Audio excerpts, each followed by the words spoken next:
सो आए, एक और गवाही है, बेटी सादिया साउद हमारे दरमियान में है। आए इनसे बात करते कि खुदा ने इनकी ज़िंदगी में क्या काम किया और ये क्या गवाही देना चाहते हैं। आए इनसे बात करते हैं। जी सादिया। उसी के नाम में आप सबको सलाम। मेरी गवाही कुछ इस तरीके से है कि मेरी बेटी को शुरू स्टार्टिंग स्टेज में मैंने से चूसनी लगा दी, तो डॉक्टर्स ने मुझे काफ़ी कहा कि इसे चूसनी ना पिलाया करें, इसके तीत खराब हो जाएंगे और बहुत सी बीमारियां होती हैं चूसनी से। तो मैंने काफ़ी कोशिश की छुड़वाने की। जब भी मैं इसे छुड़वाती थी 105 इसको बुखार हो जाता होता था। मैं बहुत परेशान थी, तो मैंने ऐसे ना चाचू से बात की। तो मुझे नहीं पता कि चाचू ने निदा से क्या कहा, कैसे कहा, मुझे नहीं पता, इसलिए ना चूसनी पीना छोड़ दी एकदम से। मैं परेशान हो गई। मैंने आंटी से बात की, मैंने कहा मेरा हाथ से निदा को चूसनी दे रही है, चूसनी नहीं पी रही।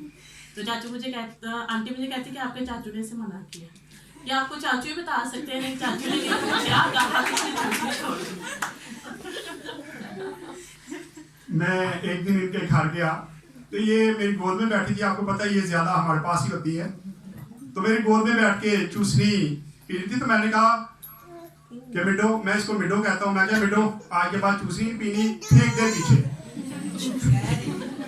तो इसने उसी वक्त पकड़ी और अपने बैक साइड पे फेंक दी, और उसके बाद इसने चूसनी नहीं पी।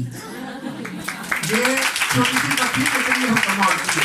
मैंने जैसे इसे कहा तो उसी वक्त ये चूसनी छोड़ दी, लेकिन इसके घर वालों ने कहा साथ दिया कि मुझे कहती चाचू परेशान थी, चाचू ये चूसनी नहीं पीती। तो मैं कहा मैंने इसको मना कर दिया, अब ये चूसनी नहीं पिएगी। खुदा का शुक्र है कि खुदा अजीब तरीके से काम करता है। शुक्रिया बेटा।